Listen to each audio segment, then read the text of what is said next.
जैसा कि मैं आपको अपने पिछले वीडियो के बारे में और जो झारखंड की राजनीति चल रहा था उसके बारे में मैं बताया था कि जब मुख्यमंत्री हेमंत सोरेन जी को जब 8वां सम्मान आया था, जब वह 7 सम्मान स्किप कर चुके थे और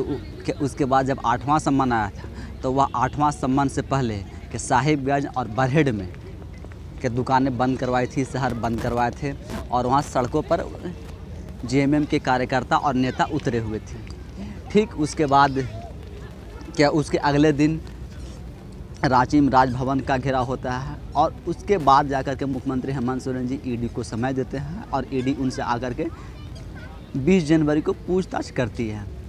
20 जनवरी को ही ईडी ने मुख्यमंत्री हेमंत सोरेन से दोबारा यानी दूसरे दिन 21 जनवरी को यानी संडे को भी समय मांगा था कि जो पूछताछ हुई थी वह अधूरी रह गई थी। कुछ और सवाल थे जिन सवालों के जवाब जो है ईडी जानना चाहती थी, उसके लिए वह संडे को फिर समय मांग रही थी। लेकिन मुख्यमंत्री हेमंत सोरेन जी ने समय देने से मना कर दिया था और जो मीडिया में खबरें चल रही थी उस हिसाब से जो कि मतलब मुख्यमंत्री हेमंत सोरेन जी ने मौखिक रूप से ईडी को न कह दिया था कि पूरा मार्च तक हम उपलब्ध नहीं हैं, पूरा मार्च तक के मेरे पास टाइम नहीं है और पूरा मार्च में हमारी व्यस्तता ज़्यादा है तो हम मार्च तक समय नहीं दे पाएंगे। तो आप मार्च के बाद हमसे आप समय ले लीजिए या जब भी आप चाहें पूछताछ के लिए हम क्या हाजिर हो जाएंगे। लेकिन ईडी ने फिर गई और जाकर के फिर से न दोबारा जो 8वां सम्मन आया था उसके बाद जाकर के 9वां सम्मन की और 9वां सम्मन में मुख्यमंत्री हेमंत सोरेन जी से 27 जनवरी से 31 जनवरी के बीच में उपस्थित होने के लिए और सवाल जवाब के लिए समय मांगा था। लेकिन मुख्यमंत्री हेमंत सोरेन के कार्यालय द्वारा एक क्या कर्मचारी जाकर के जवाब में फिर वही लिखता है कि मुख्यमंत्री हेमंत सोरेन जी के पास मार्च भर टाइम नहीं है, वह मार्च तक समय नहीं दे पाएंगे। इसके बाद ईडी का जो 10वां सम्मन होता है वह आता है और वह 10वां सम्मन में कहा जाता है कि आप हमें 29 और 31 जनवरी का जो समय है इसी डेट में आपको समय देना होगा और आप अगर पूछताछ के लिए नहीं आएंगे तो हम आ जाएंगे। मतलब ईडी द्वारा कहा गया है कि आप अगर पूछताछ के लिए नहीं आते हैं तो हम आ जाएंगे। तो जैसा कि मैं बताया था कि मुख्यमंत्री हेमंत सोरेन जी वह 1 महीने का जो समय मांगते थे, तो क्या यह सब जो उनकी रणनीति थी, जो वह कार्यक्रम थे, जो योजनाएं बनाई जाती थी कि न पहले के शहर में न धरना प्रदर्शन करे, शहर को न बंद करवा, उसके बाद राजभवन का घेराव करो, उसके बाद जाकर के ईडी के सवालों का जवाब दें। तो आप देखेंगे अभी की जो राजनीति चल रही है और जो घटनाक्रम चल रहे हैं तो आप इसमें देखेंगे मतलब पिछली बार साहिबगंज और बरहेड़ में बंद करवाया गया था और इस बार साहिबगंज की जगह पर दुमका चुना गया है,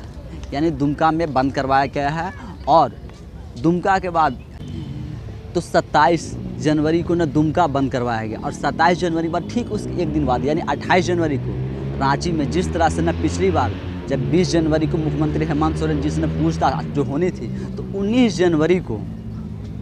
रांची में राजभवन घेराव का कार्यक्रम रखा गया था और के मोराबादी मैदान से लेकर राजभवन तक का जो पैदल मार्च निकाले थे जेएमएम के कार्यकर्ता नेता सब लोग सम्मिलित होकर के राजभवन का घेराव किए थे और सड़क पर धरना प्रदर्शन किए थे।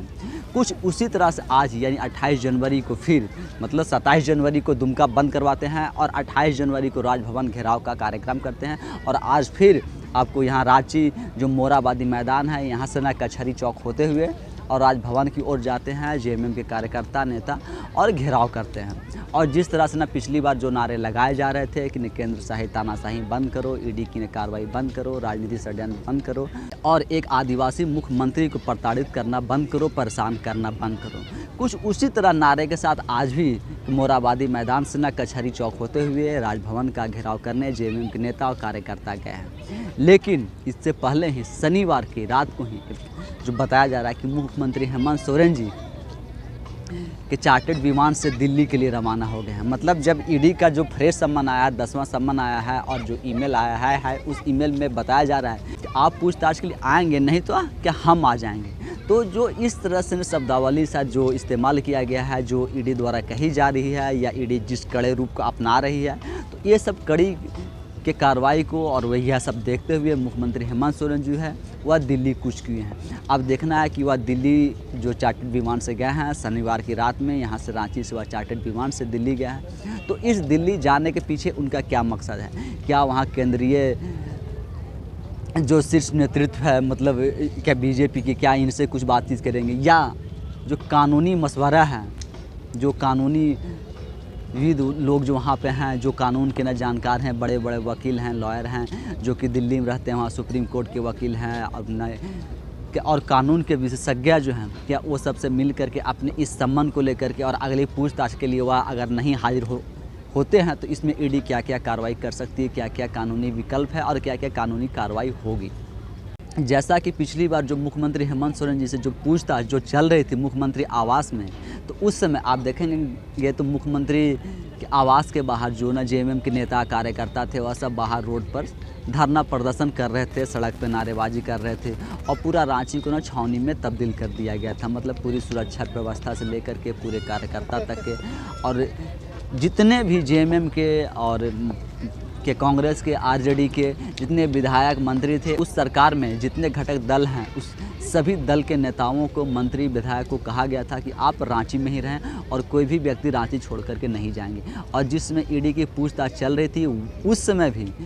के विधायक मंत्री सब मुख्यमंत्री आवास में मौजूद थे और सबकी मौजूदगी देखी गई थी। और सीएम आवास के बाहर यानी मुख्यमंत्री आवास के बाहर में जेएमएम के कार्यकर्ता और नेताओं की मौजूदगी थी। तो इतनी मौजूदगी के बाद मुख्यमंत्री हेमंत सोरेन जी ईडी के सवालों को जवाब देने के लिए ईडी के सामने पेश होते हैं। इतना डर जो एक कहा जाना कि एक शायद इतना किसी बच्चे को या किसी व्यक्ति को डर ना लगे कि अपने लिए घर से बाहर तक के जिनकी पूरी कानून व्यवस्था जो कि मुख्यमंत्री हेमंत सोरेन के हाथ में है, गृह मंत्री का जो कार्यभार है वह उनके है, यहाँ की पुलिस जो है, यहाँ की जो कानून विधि व्यवस्था, यह सब मुख्यमंत्री हेमंत सोरेन जी के हाथ में है और उनकी देख रेख में है। उसके बावजूद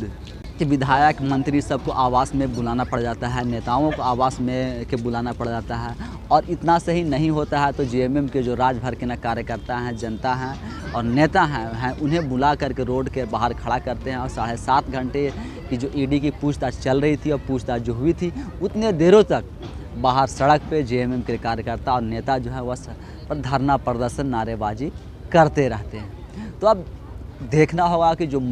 जो आपको 29 से 31 जनवरी के बीच में मुख्यमंत्री हेमंत सोरेन जी को जो समय दिया गया है, वह समय में अगर मुख्यमंत्री हेमंत सोरेन जी उपस्थित नहीं होते हैं या ईडी जिस तरह से बोल रहे हैं कि आप आएंगे नहीं तो हम आ जाएंगे, तो क्या ईडी उस दिन आकर के कुछ कानूनी कार्रवाई या गिरफ्तारी, जिस तरह से मुख्यमंत्री हेमंत सोरेन को भी डर है कि कहीं न कहीं ईडी की जो कार्रवाई है वह हम पे हो सकती है, कानूनी कार्रवाई है जो हम पे हो सकती है, तभी तो वह ईडी पूछताछ से पहले इतना जो प्रेशर पॉलिटिक्स है,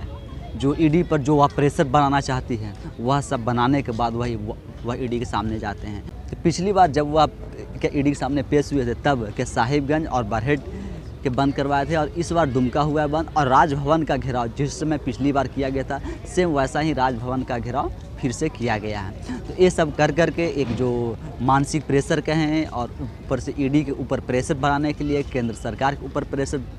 बनाने के लिए कि हमें आप अगर कुछ करते हैं तो अभी जो हम दिखा रहे हैं शायद ये और भी उग्र हो जाए या इसे और हम बड़े पैमाने पर कर सकते हैं। जो प्रेशर पॉलिटिक्स जो मुख्यमंत्री हेमंत सोरेन जी बनाना चाह रहे हैं या बनाने की कोशिश कर रहे हैं, क्या इस प्रेशर से कुछ ईडी भी क्या डर जाएगी या ईडी को ना कार्रवाई करने में इस प्रेशर को वह भी देखते हुए और समझते हुए कुछ भी ना कानूनी जो कार्रवाई होती है वह कानूनी कार्रवाई करने से बचेगी या कानूनी कार्रवाई नहीं करेगी। सोचेगी शायद अगर कुछ मुख्यमंत्री हेमंत सोरेन के ऊपर कुछ कानूनी कार्रवाई की जाती है, गिरफ्तारी की जाती है, तो ऐसे में जो अभी शांतिपूर्ण प्रदर्शन चल रहे हैं यह उग्र हो सकते हैं। यहाँ इसे बड़े पैमाने पर भी न किया जा सकता और राज्य का जो माहौल है वह बिगड़ सकता है। लेकिन जब मुख्यमंत्री हेमंत सोरेन के ऊपर भ्रष्टाचार के आरोप लगे हुए हैं और सेना की ज़मीन जो कि रांची में थी उसे बेचने के आरोप में जो मनी लॉन्ड्रिंग का केस उन पर चल रहा है, यह सब भी तो जांच होनी चाहिए। अगर ईडी कुछ सवालों का जवाब चाहती है, ईडी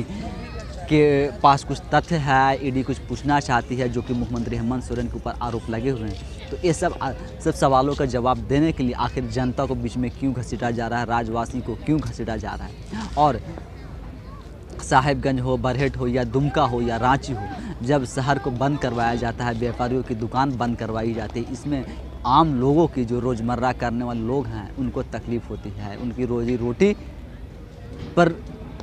चोट पहुंचता है। तो ये सब में जो इन के गरीब भाइयों को, इन मजदूर लोगों को जिनकी मजदूरी पे जो चोट पहुंचाया जा रहा है, आखिर इनकी गलती क्या है, इन्हें क्यों घसीटा जा रहा है? आखिर इनकी क्या गलती है? बरहेट से क्या मुख्यमंत्री हेमंत सोरेन जी को वोट दे करके उन्हें विधायक बनाया, मुख्यमंत्री बनाया? क्या जनता की यह गलती है कि उन्होंने मुख्यमंत्री हेमंत सोरेन जी को वोट दिया?